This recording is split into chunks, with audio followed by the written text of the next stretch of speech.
बिस्मिल्लाहिर्रहमानिर्रहीम। अस्सलाम वालेकुम नादरीन, आप यूट्यूब चैनल देख रहे हैं, मैं इमरान खान हूँ। सबसे पहले तो नादरीन, शाह महमूद कुरैशी साहब का जो मामला है उसकी हकीकत खुल गई है, क्योंकि इमरान इस्माइल साहब ने बहुत बड़े बड़े दावे कर दिए थे और कुछ बातें फवाद चौधरी साहब ने भी की थी। फवाद चौधरी साहब का ज़रा थोड़ा सा केस इसलिए मुख्तलिफ है कि वो बार बार गिरफ्तार हो गए, बाद में भी पकड़े गए थे, लेकिन इमरान इस्माइल साहब का तो बिल्कुल ही सत्यानाश है उनके केस का। वो पीटीआई मानने के लिए तैयार नहीं है। और दूसरा जो है वो एक और मौलवी साहब भी आए हुए थे, उनका भी सारी दुनिया जानती है कि उनका क्या किरदार रहा था। बहरहाल पीटीआई पहले तो तनकीद कर रही थी, अब असल खबर सामने आ गई और हकीकत ये है कि ये लोग जब शाह महमूद कुरैशी साहब को जो हकायक अब तक सामने आए और कुछ सहाफ़ी उसको मंजर-ए-आम पर लेकर आए और शाह महमूद कुरैशी साहब से जुड़े हुए जो लोग हैं, ख़ास तौर पर उनकी जो लीगल टीम है, उन्होंने ये चीज़ सामने रखी। उनके जो वकील हैं वो उस वक्त उठकर गए थे जब ये लोग मिलने के लिए आए, और ये भी क्लेम किया गया कि जब पहले इन्होंने मिलने के लिए कहा कि वो शाह साहब से मिलना चाहते हैं तो उन्होंने इनकार कर दिया था कि रहने दें, अभी नहीं मिलना। लेकिन फिर शाह साहब को इन्फॉर्म किया गया जी वो आ गए आपको मिलने के लिए, तो शाह महमूद कुरैशी साहब ने फौरन जो उनका वकील उठकर गया था उसको वापस बुला लिया। राणा मुदस्सर साहब गालिबन वो वकील हैं। शाह महमूद कुरैशी साहब ने कहा जी मेरे वकील को वापस बुलाओ, क्योंकि वो ये चाह रहे थे कि अकेले में मुलाकात मैं ना करूँ। मैं अकेले में मिलूंगा तो बात तो वही बाहर जाएगी जो ये लोग जाकर करेंगे, तो कोई और बंदा होना चाहिए जो बातचीत सुन ले। तो अब जो चीजें सामने आ रही है, लेकिन शाह साहब बड़े समझदार सियासी लीडर हैं। मैंने कल आपको एक बात कही थी कि शाह साहब कोई बच्चे नहीं है, उन्हें पता है कि क्या करना है और कैसे करना है, और कोई उन्हें उंगलियों पे चला नहीं सकता। शाह महमूद कुरैशी साहब बड़े घाक और पुराने सियासी लीडर हैं। उन्होंने अपना वकील वापस बुलाया, बुलाकर कहा कि ये मीटिंग सुनो। तो जब वकील वापस आया तो ये लोग अंदर मीटिंग कर रहे थे, बातचीत कर रहे थे। बड़ी मुख्तसर इनकी मुलाकात रही, 10 से 15 मिनट के बीच का टाइम बताया जाता है, और उसमें शाह महमूद कुरैशी साहब को जो उन्होंने पेशकश की वो उन्होंने मुस्तरद कर दी। एक तो ये बड़ी क्लैरिटी है इसमें, और दूसरा ये जो आइडिया दे रहे हैं कि शाह साहब ने हमारे साथ इत्तफाक राय किया इस चीज पे, वो अंदर से खबर आ रही कि ऐसी कोई बात नहीं।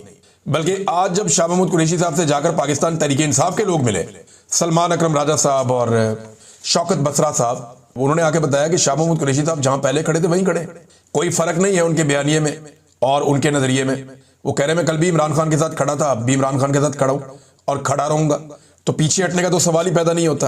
बहरहाल ये जो कहानी एक लॉन्च की गई थी, इसमें अब एक दूसरा रुख इसका सामने आया, और ये शाह महमूद कुरैशी साहब की जहानत की वजह से सामने आया, और पता चला कि जो शाह महमूद कुरैशी साहब को कहा गया उन्होंने वो बात नहीं। पीटीआई के लोग ये कहते हैं कि अगर उमर चीमा ने मार खाई है ना, चंद महीने के लिए उन्हें गवर्नर बनाया था इमरान खान साहब ने। देखिए, उमर चीमा और इमरान इस्माइल दोनों इमरान खान साहब के पुराने साथी हैं।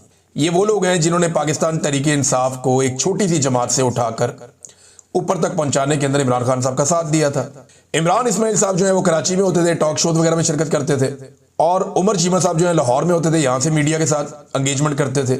मैंने वो टाइम भी देखा कि उमर चीमा साहब अकेले आते थे हाथ में प्रेस रिलीज लेकर, और वो मीडिया डेस्क के ऊपर बैठ के अखबारों के अंदर, टीवी चैनल्स के अंदर जहां मैं काम करता था वहां पे भी आते थे। तो ये बैठ के वहां पे कहते थे हमारी ये खबर छाप दे। पाकिस्तान तहरीक-ए-इंसाफ की खबर छपवाने के लिए ये उमर चीमा साहब इस लेवल तक मेहनत किया करते थे। तो अभी उमर चीमा साहब क्योंकि जेल में है, तो पाकिस्तान तहरीक-ए-इंसाफ के कारकुन कहते हैं अगर उमर चीमा जेल में है तो फिर इमरान इस्माइल बाहर क्यों है। और इमरान इस्माइल साहब तो इमरान खान साहब को खुदा हाफिज कहकर चले गए थे, लेकिन अब ये लोग कहते हैं हमें मार मार के पार्टी छुड़वाई गई थी। तो पीटीआई वाले कहते हैं कि मार मार के तो इनसे भी पार्टी छुड़वाई जा रही है, ये क्यों नहीं छोड़ रहे और आप क्यों छोड़ गए थे। तो आप और ये एक बराबर नहीं हो सकते। अब यही तो पंगा है ना, सारे लोग मार तो नहीं खा सकते, सारे लोग एक जैसे होते भी नहीं है, सारे लोगों का हौसला भी एक जैसा नहीं होता। लेकिन एस्टेब्लिशमेंट ने मारा ही इतना लोगों को कि जो बहुत मजबूत लोग थे वो खड़े रह गए और जो कमजोर लोग थे वो पीछे हट गए। और अब जब उन्हें नजर आ रहा है कि मामला किसी और तरफ जा रहा है तो फिर वो लोग वापस आना चाहते हैं पार्टी में। तो पीटीआई से निकलने की लोगों को जितनी जल्दी थी उतनी पीटीआई में वापस आने की भी अब जल्दी है। तो ये तो चलता रहेगा नाज़रीन, लेकिन अभी क्योंकि ये एक्सटेंशन वाला महीना है तो हमें इस पे बात करते रहना है कि एक्सटेंशन के महीने में एक के बाद एक खबर आ रही है, तवज्जो भटकाने की कोशिश की जा रही है। कभी अटैक किया जाता है सहाफ़ियों पे, कभी अटैक किया जाता है ख़वातीन पे, कभी कोई जाली खबरें लॉन्च की जाती हैं। खैबर पख्तूनख्वा के वज़ीर आला के ऊपर अजीबोगरीब किस्म के अटैक कर दिया, वो वहां पे था ही नहीं, आज तक उसके ऊपर इस नौइयत का कोई मुकदमा भी नहीं हुआ। और अब एक वीडियो निकाल कर लिया है जाली। वो वीडियो 16 मार्च की है, और कहां की है, वो जमान पार्क की है, और उसको डाल दिया 9 मई के खाते में कोर कमांडर हाउस। कितने अरसे के बाद, लगभग 2.5-3 साल के बाद डाल दिया, 2.5 साल के बाद डाल दिया। ये निज़ाम जो है वो ऐसा लगता है कि बावला हो गया, और वो ये चाहता है कि किसी तरह पलक झपकते में ये महीना गुजर जाए। लेकिन महीना लंबा है और पाकिस्तान में जो है वो एक्सटेंशन को अब एक गाली की तरह लोग देखते हैं। लोग ये कहते हैं कि एक्सटेंशन एक ऐसी बीमारी है जिसकी वजह से पाकिस्तान खोखला हुआ। मैं जाती तौर पे मुझे ये लगता है कि किसी को भी पाकिस्तान में किसी भी महकमे में किसी भी इदारे में अब एक्सटेंशन नहीं मिलनी चाहिए, क्योंकि इससे बड़े नुकसानात ये होते हैं कि एक तो जिसको एक्सटेंशन मिल जाती है वो इस्तेहसाल करता है बाकी लोगों का जिनकी नीचे से बारी आ रही होती है। दूसरा, इदारे के अंदर एक अजीब सी कैफियत पैदा हो जाती है कि यार हम इतने बेकार हैं, हम इतने बेकार हैं कि हम ये ड्यूटी नहीं संभाल सकते, ये भी बात पैदा हो जाती है। फिर कोई भी लाजमो मलजूम नहीं होता, एक दिन तो हर एक को रिटायर होना होता है, एक एक्सटेंशन के बाद तो फिर जाना ही पड़ेगा ना। मैक्सिमम कोई आदमी अपनी नौकरी को खींच के 10 साल ले जा सकता है, इससे ज्यादा क्या लेकर जाएगा। यहाँ डिक्टेटर 10 साल के बाद फारिग हो जाते हैं। परवेज मुशर्रफ को देख लें, ज़ियाउल हक को देख लें, लंबा टाइम निकाला लेकिन एक दिन घर जाना पड़ा। तो सबको ही जाना पड़ता है, ऐसा नहीं है कि ये चिपक के रह जाएंगे। जाना पड़ा था अयूब खान को भी, जाना पड़ा था याया खान को भी, राहिल शरीफ को भी जाना पड़ा था, जनरल बाजवा को भी जाना पड़ा था, एक दिन जनरल आसिम मुनीर को भी जाना पड़ेगा। तो इनके बाद भी कोई जर्नैल ही आएगा ना जो आर्मी चीफ बनेगा पाकिस्तान की आर्मी का, क्योंकि ये मुल्क भी रहना है और ये फौज भी रहनी है। तो इसको प्रोफेशनल तरीके से अगर आगे बढ़ाया जाए, ये बहुत ज्यादा डिस्कशन हो रही है आजकल सोशल मीडिया पर। आफ्ताब इकबाल साहब क्योंकि एक बड़े सीनियर जर्नलिस्ट हैं, उन्होंने एक बड़ा जबरदस्त ट्वीट किया और उन्होंने कहा जी मार्शल अदवार में अजीबो गरीब तरामीम ने लोगों को अजियत में रखा, नई तारीख लिखना शुरू कर देते हैं, मुताला पाकिस्तान असर नौ लिखना शुरू कर देते हैं, अजीबो गरीब तारीख हमें पढ़ाते हैं और समझाते हैं, और ये सारे तजर्बे पूरी तरह नाकाम हुए हैं। यानी डिप्लोमेसी भी हमने करनी है, मईशत भी हमने चलानी है, एडमिनिस्ट्रेशन हमसे बेहतर कोई नहीं कर सकता, एहतसाब भी हम करेंगे, अदलिया को भी हम ही गाइड करेंगे, इलेक्शन कमीशन भी हमसे पूछे बगैर कदम नहीं उठा सकता, अहलियत सिर्फ हम में है, जो हम कहेंगे वही सिक्का राइजुल वक्त होगा। ये आफ्ताब इकबाल साहब ने कहा और यही एक सोच है, एक आमराना सोच है जो पाकिस्तान को इस नहज तक ले आई है कि पाकिस्तान अंदर से खोखला हो गया। आज आप मईशत की हालत देखें, बदतरीन हालात है। लगातार 3 साल से पाकिस्तान की बरामदात का क्या हाल, सरमायाकारी पाकिस्तान में कोई नहीं कर रहा, लोग पाकिस्तान छोड़कर जाना चाहते हैं। एयरपोर्टों को अब लोगों को रोकने की कोशिश पे लगा दिया लोगों को कि जनाब बंदे रोको बाहर जाने से। लगातार पाकिस्तान से ब्रेन ड्रेन हो रहा है, खौफ की फिजा पाकिस्तान में एक कायम की हुई है, इंसानियत का हकूक की पामालियां हो रही है और इसके अलावा पाकिस्तान में दहशतगर्दी बढ़ती चली जा रही है कंट्रोल होने की बजाय। चले खैबर पख्तूनख्वा में तो ये कहते ना कि उनको गवर्नमेंट सपोर्ट नहीं करती, बलोचिस्तान में दहशतगर्दी के बड़े बड़े वाकयात हुए, जबकि वहां पे हुकूमत जो है वही एस्टेब्लिशमेंट की है, वो जो चाहते हैं उस हुकूमत से करवा लेते हैं, मुकम्मल सपोर्ट उन्हें वहां पे हुकूमत की जानिब से मिलती है। लेकिन उस मुकम्मल सपोर्ट के बावजूद वहां पे अमन कायम नहीं हो पा रहा। वजह पॉलिसी का, पॉलिसी ठीक नहीं है। और जो आफ्ताब इकबाल साहब बात कर रहे हैं ना, बात यही है।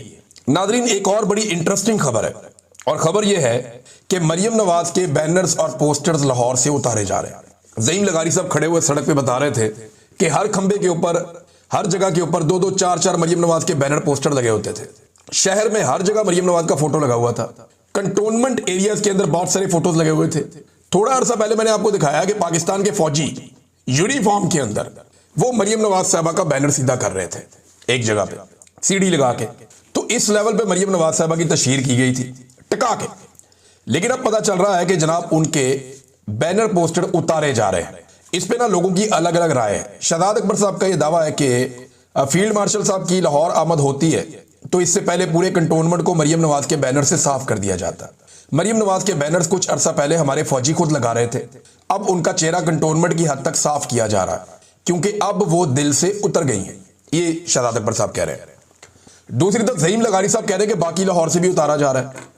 क्यों उतारा जा रहा है इसके बारे में कुछ सॉलिड इंफॉर्मेशन नहीं है, लेकिन उतारा जा रहा है हर जगह से। ये कौन उतरवा रहा है ये आपको आने वाले दिनों में पता चल जाएगा। लेकिन अगर कोई ये सोच रहा है कि इस वक्त कोई फील्ड मार्शल और मरियम नवाज या नवाज शरीफ में कोई लड़ाई चल रही है तो हम कुछ कह नहीं सकते। उसकी वजह यह है कि ये सब लोग एक दूसरे की इंश्योरेंस पॉलिसी है।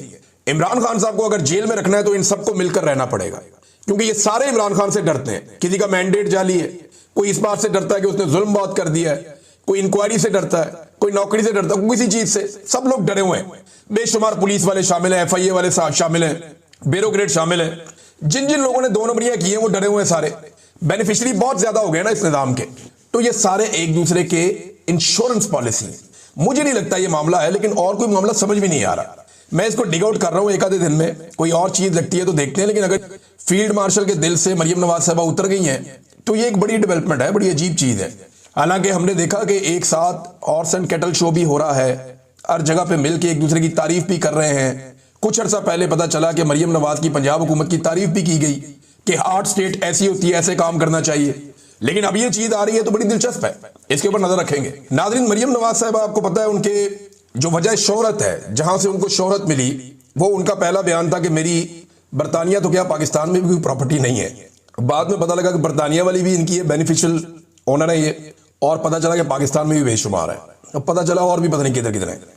तो अपने झूठ से इन्होंने शोहरत पाई सबसे पहले, फिर कैलबरी फॉन्ट आ गया, फिर एक के बाद एक इस खातून ने इतने सारे झूठ बोले कि इनकी शोहरत इस वजह से हो गई कि ये द्रोहगोई की मास्टर है। यानी इनसे ज्यादा पक्के मुंह के साथ किसी ने पाकिस्तान की सियासत में झूठ नहीं बोला।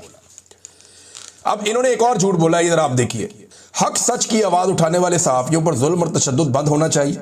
पंजाब में सहाफी और सहाफत महफूज है। हद हो गई। वैसे एक सहाफी ने कहा कि ये पेंट जो है ना, इसमें इन्होंने करप्शन किया और 2 नंबरी की और फ्रॉड किया। ये पेंट इन्होंने ठीक नहीं लगाया, ये फ्रॉड कर गए लाहौरियों के साथ। ISI ने उठा लिया उस सहाफी को, 8 दिन इसलिए कैद रखा और वहां पे लोगों को मारते थे और कहते थे मरियम नवाज के खिलाफ बात नहीं करनी। वो सहाफी छूट कर आया, पहली बारिश हुई, वो सारा बह गया, वो सच्चा साबित हो गया।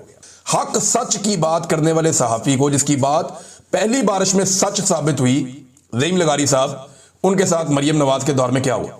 मैं अपनी बात नहीं करता, बहुत सारे और सहाफियों की बात करता हूं। आरिफ हमीद भट्टी साहब की नौकरी कौन खा गया, जरा पता कर लें। किसकी ख्वाहिश पे खा गया, ये भी पता कर लें।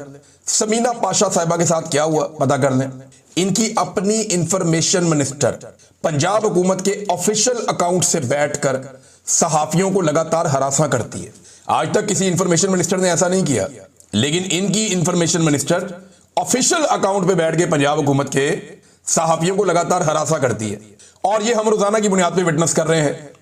बेशुमार और सहाफियों को मैं नाम ले सकता हूं जिनके साथ पंजाब में जुल्म और बर्बरियत की गई। जो डाटा है ना, वो ये बता रहा है कि सबसे ज्यादा इस्तेहसाल पंजाब में हुआ है। पीका के तहत इन्होंने पंजाब में सहाफियों के साथ जो किया है, उसकी किसी और सूबे में कोई मिसाल नहीं मिलती। तो झूठ बोलने में तो ये हमेशा से पहले नंबर पे रहती हैं, एक मरतबा फिर पहले नंबर पे आई है। एक और खबर है नाज़रीन, बड़ी इंटरेस्टिंग खबर है मेरे पास। खबर यह है कि रेडियो पाकिस्तान के हवाले से पाकिस्तान तहरीक इंसाफ ने एक दावा किया था, और तहरीक इंसाफ खैबर पख्तूनख्वा ने कहा था कि रेडियो पाकिस्तान के ऊपर पेशावर के अंदर जो अटैक हुआ उसकी हम इंक्वायरी करवाना चाहते हैं और जुडिशियल इंक्वायरी की जाए। लेकिन वफाकी हुकूमत इस इंक्वायरी से भी भाग गई। मीना खान अफरीदी ने रेडियो पाकिस्तान हमला के लिए इंक्वायरी कमीशन तश्कील देने की बात की। इस पर जब सवाल पूछा गया वफाकी वजीर इत्तलात से कि जनाब बताएं, तो वो आए बाएं शाएं करना शुरू हो गए। इमरान खान कहता है 9 मई की इंक्वायरी करवाने जुडिशियल, कहते हैं जी हमने नहीं करवानी। देखें, जो गुनाहगार होता है वो कहता है जी आपने, मैं कोई इंक्वायरी में नहीं मानता, वो भागता है हर चीज से। और जो बेगुनाह होता है वो कहता है जी आप इंक्वायरी करवा लें, आप जुडिशियल इंक्वायरी करवा लें, दूध का दूध पानी का पानी कर दें, हम हाजिर हैं, जो सजा देनी है दे दें। बेगुनाह आदमी तो ये कहता है ना, गुनाहगार आदमी भागता है इंक्वायरी से, केस से, वो कहता है जी मैंने फेस ही नहीं करना। जैसे नवाज शरीफ साहब पाकिस्तान छोड़ के 4 साल के लिए पाकिस्तान से बाहर भाग गए कि मैंने केस फेस ही नहीं करना जब तक वो डील नहीं हो जाती। डील हुई तो मियां साहब एयरपोर्ट पहुंचे तो अदालत एयरपोर्ट पे मौजूद थी, मियां साहब के साइन अंगूठे, फिर मियां साहब ने तोते उड़ाए, अब तक मियां साहब के तोते उड़े हुए हैं। तो इन्होंने कहा जी जुडिशियल इंक्वायरी 9 मई की करवा लें, वो भी नहीं, रेडियो पाकिस्तान करवा लें, ये भी नहीं। वो कहते हैं 26 नवंबर की आप जुडिशियल इंक्वायरी करवाएं, कहते हैं वो भी नहीं। वो कहते हैं जी सानिया मुरीद के वो इसकी जुडिशियल इंक्वायरी करवाएं, वो कहते हैं जी इसकी भी नहीं। तो किसी एक वकूए की जहां पे कत्लेआम हुआ या जहां पे जुल्म हुआ या जहां पे ये दावा है कि यहां पे रियासती इदारों के ऊपर चले मान ले अटैक हुआ, किसी एक जगह के ऊपर भी जुडिशियल इंक्वायरी नहीं करवाई गई। करवा लेना, एक गैर जानिबदार जुडिशियल कमीशन बना के इंक्वायरी करवा लें, दूध का दूध पानी का पानी हो जाएगा, पीटीआई का मुंह बंद कर दें, उनको जेलों में डाल दें, साबित हो जाता है तो। लेकिन ऐसा किया नहीं जाता, ऐसी हर चीज से ये भाग जाते हैं। नाज़रीन, एक और चीज मैं आपको दिखाता हूं कि बाज़ औक़ात बदले में आप इतना आगे निकल जाते हैं कि पाकिस्तान का भी नुकसान हो जाता है। एक ट्वीट किया इमरान खान साहब के भांजे ने, शाहरेज खान, ये अलीमा खानम के बेटे हैं। कुछ अर्सा पहले इन्हें गिरफ्तार भी किया गया था इनके घर से, और इनका कोई ताल्लुक सियासत से कभी रहा ही नहीं। जब इन्हें गिरफ्तार किया गया तो पता चला कि इनके ऊपर जनाब वो केस डाल दिया है जिन दिनों में ये यहां पे थे ही नहीं। 9 मई में ये वहां चित्राल के अंदर अपनी फैमिली के साथ कोई एंजॉय कर रहे थे, वहां पे मौजूद थे, फैमिली फ्रेंड्स के साथ वहां पे गए हुए थे। तो इनका कोई ताल्लुक ही नहीं था, ना ये बंदा सियासत में है शाहरेज। लेकिन ये एक बड़ा अच्छा एथलीट है जो आलमी सतह पे पाकिस्तान के लिए मुकाबलों में हिस्सा लेता है। अब ये वाहिद पाकिस्तानी है, वो अपने ट्वीट में बता रहे हैं कि मैं वाहिद पाकिस्तानी हूं जिसने स्पेन में आलमी चैंपियनशिप आयरन मैन 70.3 के लिए क्वालिफाई किया है, लेकिन मेरा नाम ECL में है और मैं सफर नहीं कर सकता। मैं सियासत में शामिल नहीं हूं। मैं जो मजहबी असरात हैं, क्योंकि अजरबैजान मुसलमान मुल्क है और वहाँ पे ज़्यादा तादाद में अहले तशी रहते हैं, तो उसकी वजह से भी एक नुकसान अमेरिका को हुआ। लेकिन मैं एक चीज़ आपको बताऊं कि इसराइल अपने तेल की ज़्यादातर ज़रूरत अजरबैजानी तेल से पूरी करता है, ये शायद आपको नहीं पता। और इसराइल को ये तेल फराहम करता है तुर्की। 2 ममालिक से इसराइल को तेल जाता है जिससे इसराइल के मामला चलते हैं और इसराइल को बहुत फ़ायदा होता है। तो इसराइल की एनर्जी की ज़रूरियात 2 मुसलमान मुल्क पूरी करते हैं और तीसरा मुसलमान मुल्क तुर्की है जो इसराइल की तेल की ज़रूरियात पूरी करने के लिए मदद फराहम करता है। यानी चाहे वो बासफोरस हो, चाहे वो तुर्की में से गुजरने वाली पाइपलाइन हो, कुछ भी हो, इसराइल की जो एनर्जी की ज़रूरियात हैं वो तुर्की के ज़रिए से पूरी होती है। तो तुर्की आप देखते हैं अक्सर वो ज़बानी जमा खर्च चलता रहता है, इसराइल तुर्की के खिलाफ, तुर्की इसराइल के खिलाफ, लेकिन ये आपस में जंग नहीं करते। तुर्की की क़यादत इसराइल के खिलाफ सख्त तरीन बयानात दे के अपनी आवाम के अंदर मकबूल होती है। इसी तरह जो इसराइली क़यादत है वो तुर्की के खिलाफ सख्त तरीन बयानात देकर अपनी आवाम में मकबूल होते हैं। और दोनों आपस में लड़ते नहीं हैं बल्कि एक दूसरे का मफाद भी देखते हैं। आप देखें ना कैसे वो जो पाइपलाइन है वो वहाँ से गुजरती है और तुर्की में से सारा तेल जाता है, गैस जाती है, जो इसराइल को चाहिए वो तुर्की में से गुजर कर मिलता है। एक फैक्ट था, मैंने कहा मैं आपके सामने रखता हूँ। इसी तरह जो है वो एक और स्टेटमेंट भी है और वो कालीबाफ का है। वो कहते हैं जी आप ये इस तरह नहीं होता कि आप जंगबंदी की खिलाफ वर्जियाँ करें और धमकियों के साए के अंदर मुज़ाकरात करें, तो हम धमकियों के साए में मुज़ाकरात नहीं करेंगे। ये अब ईरान का जवाब है। देखिए इसमें एक चीज़ जो मुझे लगती है ना, ईरानी इस दफ़ा बड़े सीरियस हैं और उन्हें लगता है कि अगर वो पाकिस्तान जाते हैं तो उन पर कोई हमला ना हो जाए। लास्ट टाइम के हवाले से भी ये बताया गया कि उन्होंने अपने बहुत सारे प्लान तब्दील किए थे। जब वो वापस गए तो वो अलग एयरपोर्ट पे उतरे और वहाँ से उन्होंने अलग तरीके से सफ़र किया। तो ईरानी ये खदशा उनको है कि हमारी क़यादत को निशाना बनाया जा सकता है। इमरान खान साहब की हालत कितनी ख़राब है इसके बारे में सलमान सफदर साहब ने अदालत में आज स्टेटमेंट दिया। इमरान खान की बहनें भी वहाँ पे मौजूद थीं। उन्होंने कहा जी जो मुझे इमरान खान ने बताया मैं एज़ इट इज़ आपको बता देता हूँ कि जैसे उन्होंने कहा उन्हीं अल्फाज में बयान कर देता हूँ। अब ये सलमान सफदर साहब जो है ये प्रोफेशनल वकील हैं, इन्होंने फ़ीस भी ली है इमरान खान साहब के मुकदमात लड़ने के लिए और ये प्रोफेशनल वकील के तौर पे अपनी ड्यूटी कर रहे हैं। गैर सियासी आदमी है तो इनका कोई सियासत से ऐसा कोई ताल्लुक़ भी नहीं है। तो इन्होंने अदालत में जो बताया, इन्होंने कहा इमरान खान ने जो कहा वो ये है कि उन्हें और उनकी अहलिया को 22-22 घंटे तक कैद तन्हाई में रखा जाता है, हमें सलाम का जवाब तक नहीं दिया जाता, मेरी एक आंख से अब मैं नहीं देख पा रहा और डॉक्टर्स उसको नाकाबिले इलाज करार दे चुके हैं। ये है जनाब इमरान खान साहब की हालत। पाकिस्तान का सबसे मकबूल लीडर, पाकिस्तान का सबसे मकबूल शख्स, पाकिस्तान का एक शानदार आदमी जिसको पूरी दुनिया में लोग जानते हैं। और पाकिस्तान में अगर कोई एक आदमी जिसके बारे में आप ये कहें कि पूरी दुनिया में उसकी पहचान है और पाकिस्तान की पहचान की एक बड़ी वजह वो ख़ुद आदमी बना, तो वो इमरान खान है। ये सच है और हमें सच मानना पड़ेगा। आज नहीं मानेंगे तो आपको कल मानना पड़ेगा। ये journal of the record meetings के अंदर इनसे आप बात करें तो ये मानेंगे कि इनका कद जो है इमरान खान के मुकाबले में कुछ भी नहीं है। ये कुछ भी नहीं बेचते इमरान खान के मुकाबले में। वो 50 साल से इस कौम का हीरो चला आ रहा है, पूरी दुनिया में उसकी पहचान है, एक बड़ा आदमी है और उसे सिर्फ एक ज़िद के चक्कर में एक मिलिट्री जर्नल ने जेल में बंद किया हुआ है और उसको निशान इबरत बना रहा है सिर्फ कि जनाब हम हार नहीं सकते, हमने हर हाल में जीतना है, हमने इसको शिकस्त देनी है। भाई जीतना है जाके इंडिया से जीतें और जीत के कश्मीर को आज़ाद करवा लें, जीतना है जाकर आप इसराइल से जीत लें और फ़लस्तीन को आज़ाद करवा लें। भाई जहाँ आपने वादे किए हुए जीतना है वहाँ पे आप लड़ाई नहीं कर रहे। और वो कौम जिसने आपको अपने खून पसीने से कमा कर दिया, जिसने आपको इतना पैसा दिया, जिसने आपको हथियार दिया, आप उसी कौम के सबसे मकबूल और बड़े लीडर को मार रहे हैं और लगातार मार रहे हैं। अब वो ये तक कहने पर मजबूर हो गया कि मुझे एक आंख से नज़र नहीं आ रहा और डॉक्टर ने कहा है कि इसका इलाज नहीं हो सकता। बुशरा बीबी की आंख का इलाज चल रहा है। अब अदालत के अंदर जाते हैं। देखिए पाकिस्तान तहरीक इंसाफ अदालत में तो जाती है लेकिन अदालत में इंसाफ नहीं है। ये जज इंसाफ नहीं दे पाएंगे, ये बात पाकिस्तान तहरीक इंसाफ को समझनी चाहिए। जब तक पाकिस्तान तहरीक इंसाफ या पाकिस्तान की कौम दबाव नहीं डालेगी तब तक इंसाफ नहीं होगा। और ये इंसाफ अदालत में नहीं होना, ये मिलिट्री एस्टेब्लिशमेंट को आपने पकड़ना और आपने उनको निकालना है इस सारे मामले से। जब तक पाकिस्तान की मिलिट्री एस्टेब्लिशमेंट इन्वॉल्व है तब तक कोई अदालत इमरान खान को किसी किस्म का इंसाफ नहीं दे सकती। अलीमा खानम ने इसके बारे में वाज़ेह स्टेटमेंट दिया उन्होंने कहा जज की शक्ल पे कम से कम इंसानियत आ जानी चाहिए थी, तो जज की शक्ल पे उनको इंसानियत नजर नहीं आई। जज साहब बहुत सख्त परेशान थे कि मैं किसी तरह इस केस को निकालकर आईनी अदालत में भेज दूं। यानी जज साहब को ये कमिटमेंट दी गई है कि आप यहां पे कर दें, आपको हम बचा लेंगे और आईनी अदालत के अंदर हम दोबारा इमरान खान साहब को रगड़ देंगे। इंसाफ देने वाला जज होता तो इमरान खान की आंख का सुनकर उसका दिल हिल जाता, लेकिन जज ने किसी किस्म का उस पर सवाल ही नहीं किया। वो बार बार कह रहा था आओ जी अपील की तरफ। जब वो बता रहे थे कि इंसानियत का मामला देखें आप, ये क्या हो रहा है, तो जज वो बात ही नहीं सुन रहा था। वो कहती हैं ऐसा लगता है इस जज को कॉलें आई हैं और ये फैसले देने से डर रहा है। ये जनाब इस्लामाबाद हाई कोर्ट की हालत है। जो जजेस वहाँ पे केस सुनने की ताकत या हिम्मत रखते थे, उन जजेस को वहाँ से ट्रांसफ़र किया जा रहा है। हालात पाकिस्तान की अदलिया के भी पतले ही हैं।